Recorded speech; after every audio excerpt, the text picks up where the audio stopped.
So you need to do a redraft of the statement of profit or loss. And in second question, you need to calculate the ratios that is given, where you have to assume that the cash is going to increase or decrease based on the change that is going to be on the profit, which is given in the question, as well as the adjusted profit. Then you need to do a commentary on the performance and the financial position, right, of Funjet. So what you can do is you can start by putting down the formats of the financial statements. So you can begin with. So you start with your revenue, cost of sales. I will just take the figures here as well so we can quickly do the adjustments. 54,200 is your revenue. Cost of sales is 21,500. Then you see your gross profit coming in. Gross profit, I will not combine it. Then you will have your operating expenses. The operating expenses are going to be 11,700. Then you get your operating profit for the period.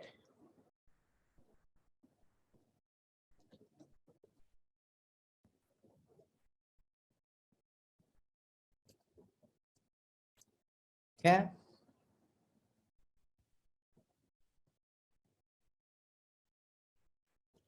That's all we need to look into, because the question requirement only requires us to do the statement of profit or loss. So we will only need to consider about that.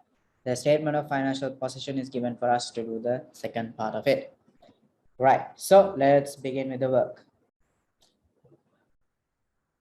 On 1st of April 2004, Aspect Co decided to focus on its core business and so disposed of a non-core division.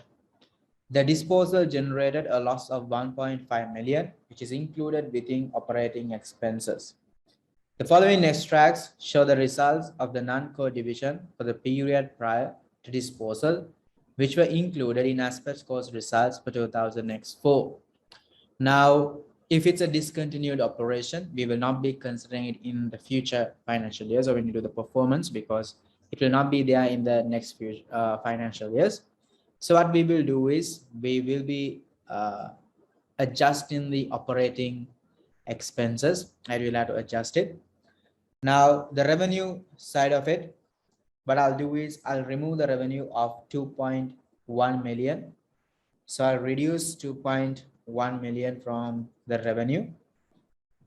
And under cost of sales, we have 1.2 million. So I will reduce that 1.2 million as well, because this is coming from the discontinued operation. The operating expenses, I will have a separate working for it, because if you see, there are another 2 more notes which is going to come and look into these operating expenses. So to make it much more clearer, what I'll do is I'll do the adjustment separately. So I'll put down working for the operating expenses.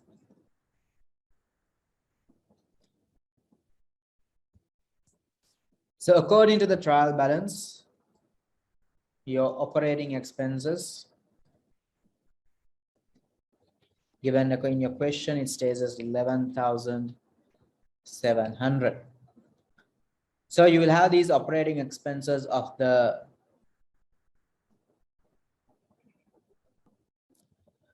discontinued operation coming in, right? So you can remove those operating expenses, because once as a non-core activity is being disposed, those operating expenses are not going to take place. So you will remove non-core activity operating expenses, which is going to be 700, right?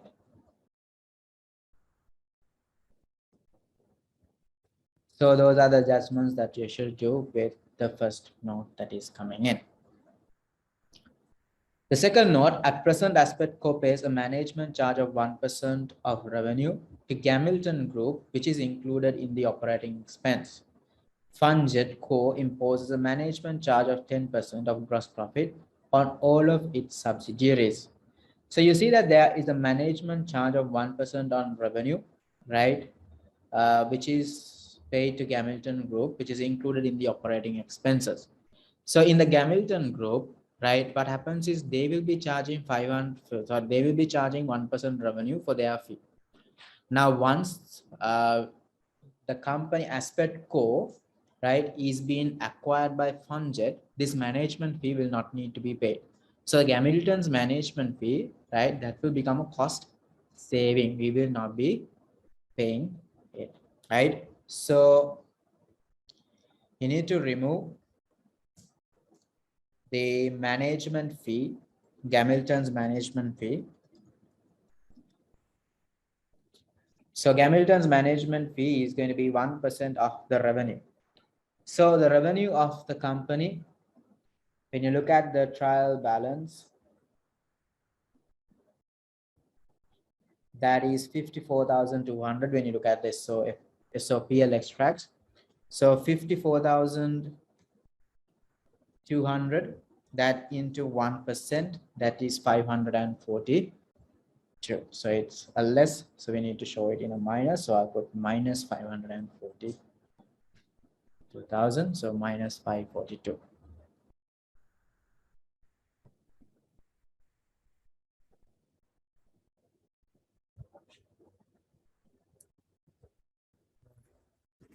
Then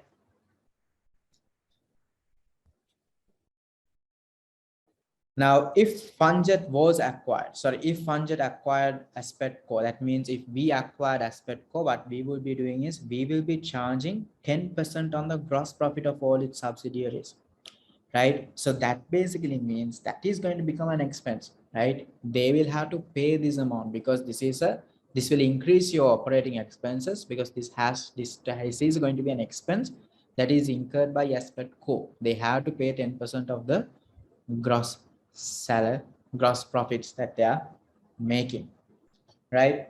So to get the value, right, we will have to do the adjustments and everything and get it, right? So I'm just going to leave it at a space. I'll say add and Funjet management fee. So Funjet's management fee will be the gross profit. I'll take about 2 lines here and then I'll leave it here to get the gross profit. So that will be the gross profit into 10%, right? So the answer there into 10% is going to be the Funjet management fee. And once you calculate your gross profit, you will automatically get it, okay?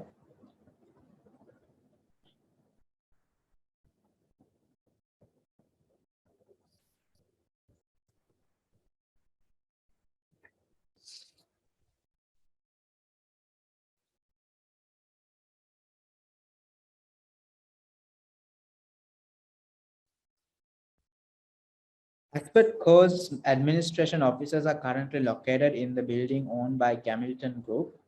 If Aspect Co were acquired, the company would need to seek alternative premises. Okay.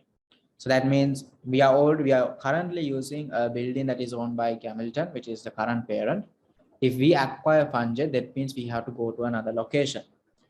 So Aspect is paying only 46,000 to Gamilton Group, right? So this amount will no longer be paid up. So what you need to do is you will remove the rent to Gamilton Group.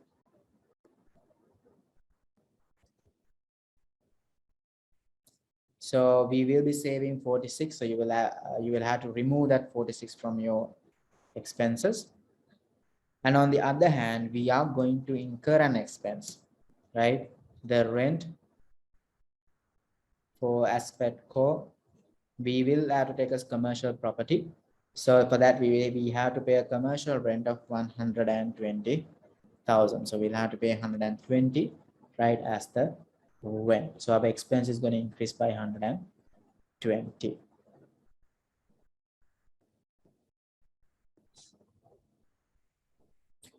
Right. So just final thing, just a final check down.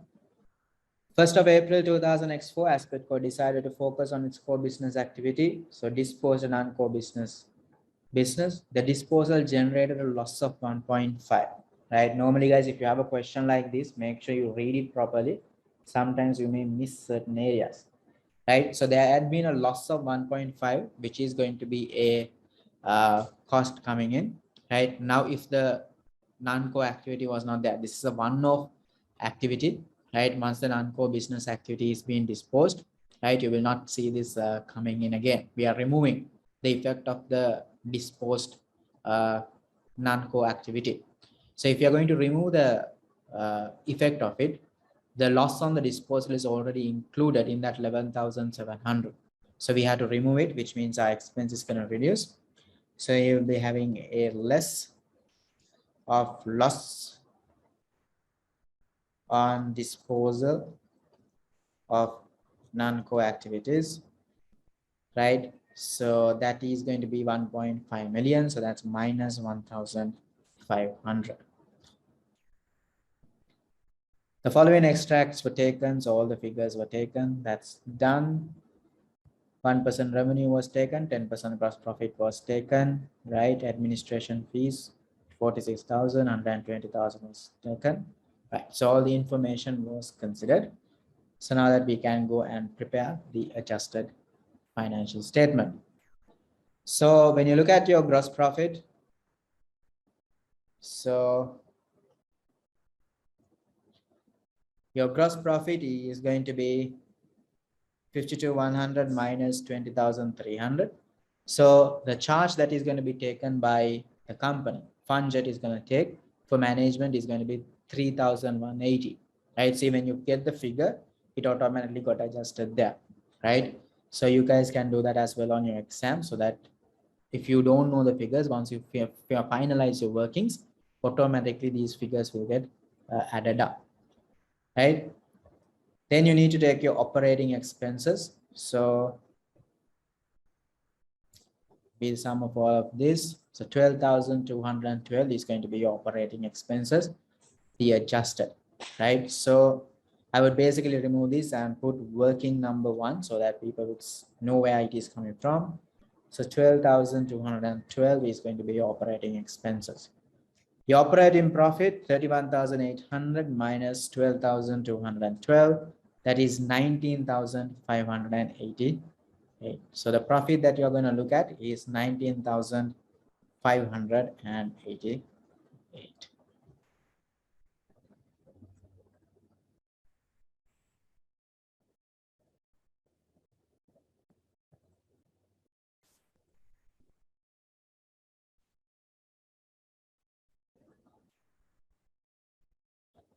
So when you look into your profit adjusted, the adjusted profit was 19,588 in 588. Profit before adjustments, that is going to be 21,000.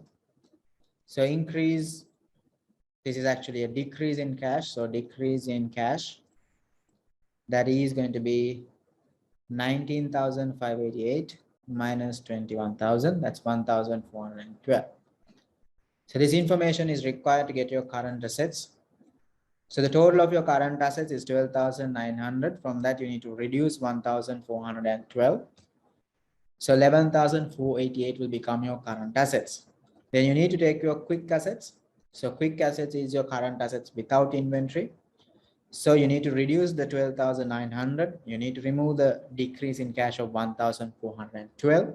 And you need to remove the inventory of 4,900.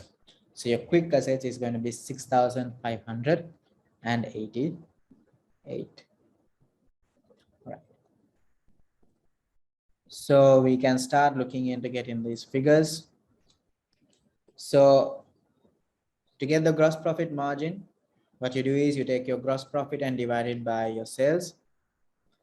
So your gross profit is 31,800.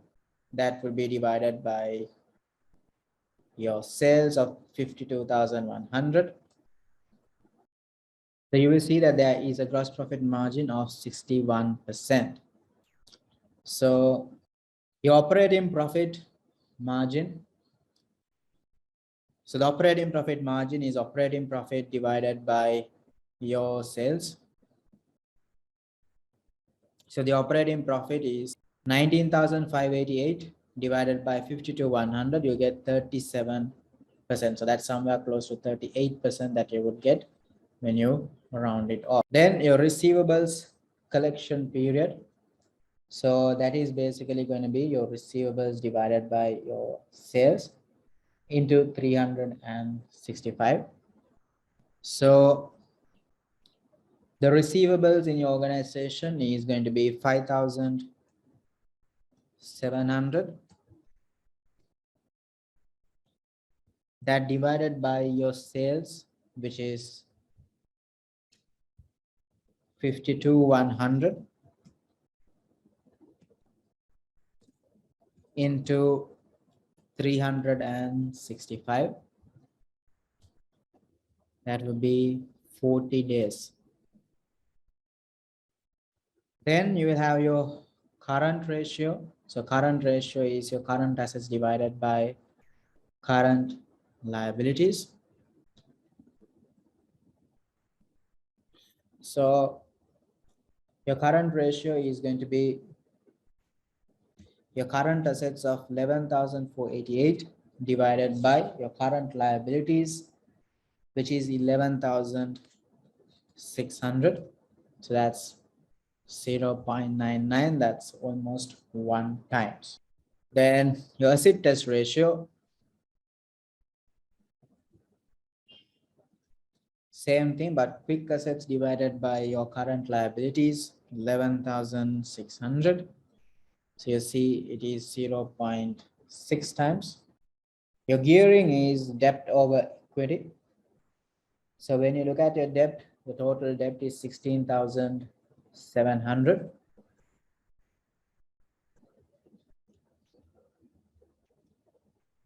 Your equity is 9,000, but your retained earnings are going to decrease by 1,412 because the profit has decreased. So you have to reduce 1,412 from your retained earnings. So it is going to be 220%. So these are the KPIs that you will be calculating. So given to your question, the KPIs that was given is, you see your gross profit margin is going to be 45%. Then your operating profit margin is going to be 38%. Your receivables collection was 41 days. Your current ratio was 1.6 times. Your asset test ratio was 1.4 times. And your gearing debt to equity ratio was 240%. So guys, when you look into this industry average, first you see the 45%, which is the industry average, but we have 61% at Aspect Co. So we have that 61% in Aspect Co because our organization has reduced their cost of goods sold, or we are charging a comparatively high price compared to the competition, right? But when mostly what possible is we have spoken to our suppliers and we have got better discounts. As a result of that, our cost of sales might have come down. When you look at your operating profit margin, we are 10% above the average, right? Still, it is more than the industry average, but it's not as much as the gross profit margin. If you look at the gross profit margin, that's close to 16%, right, on the growth. But here you see 10%. So the 6% decrease, you can see it basically because of the increase in the rent that we have to pay for the commercial property. Previously we had to pay only 46,000, but now we'll have to pay 120,000, which is going to reflect the market valuations, right? And also the management fee that is being paid to Funjet, that 3,180. This is going to be an expense, but if you look into the consolidated financial statements, this will be removed as an intercompany income and expense. but in the individual financial statements, this is going to be an operating expense that we would incur, right? So those are the key things that you can take in. We have adjusted for the management fee of Hamilton. We have adjusted for the loss on the disposal. So this will not have an impact on our operating profit margins. Then when you look into your receivable days, we see that the industry average is 41. We are at 40 days, which means we are having a very good credit collection process. We are within the industry average of average, right? We are collecting our debts or receivables within the industry period. When you look at your current ratio, the current ratio seems to be lower. The industry average is at 1.6, but the current ratio is at 1.0, right? So this is going to be a little bit of an issue, right? Because this is going to be in a lower value, right? This is maybe because we have low current assets and receivables, right? And we may be having higher payables compared to the industry, right? Maybe one possible reason, right? We can't get max a lot. We can't actually back this up with a lot, right? One thing that you can say is you may have trade payables, a high amount of trade payables because you are buying more inventory or stocking, right? But looking at all of this, it seems like this organization, right, is having low amounts of current assets compared to the current liabilities. The quick ratio is also not so good because it's at 0.6, not as far the industry average. Again, it's because of our quick assets are not sufficient enough. When you look into your gearing, the gearing is seems when you look into the entire industry, the industry is at 240%. Industry being at 240% means this is a highly risky industry that we are looking at. So we are still within that 220%, right? We are a little lower than the industry average, but it's still a risky situation, right? Maybe it is how the industry works. And we have 20% less maybe because we have used to pay up some of the money, right? That is coming from the proceeds from the disposal of the operation to pay off some of our debts, right? So those are the key aspects that you can take and talk about when you go on talking about these performance indicators. Okay.